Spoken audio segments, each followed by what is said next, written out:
Vicente nace el 15 de agosto de 1920, así que estamos ahora a punto de celebrar los 100 años de su nacimiento. Desde joven dedicó su vida al estudio del arte y no solo a la historia y al estudio, sino también creo que fue un promotor importante de tendencias artísticas destacadas como el grupo Parpalló, Crónica de la Realidad o Antes del Arte. Y como promotor creo que no nos podemos olvidar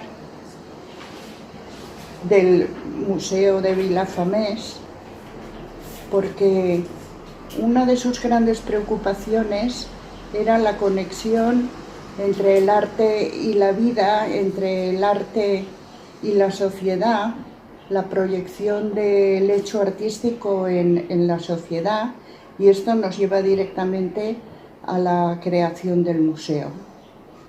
Creación que fue posible gracias a la colaboración inestimable del Ayuntamiento de Vilafamés, que estaba en aquellos momentos dirigido por Vicente Benet, y por la colaboración entusiasta de tantos y tantos artistas.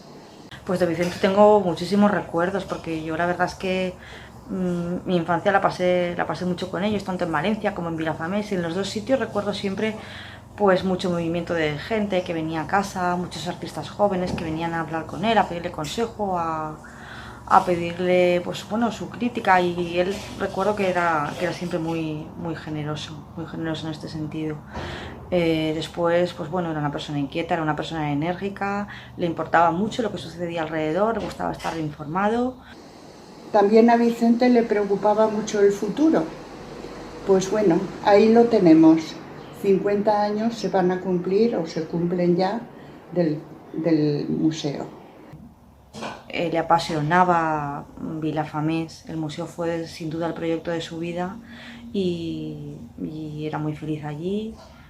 Creo que tuvo grandes amigos relacionados con el proyecto, y bueno, creo que no había nada en el mundo que desde luego que le llenara más que aquello.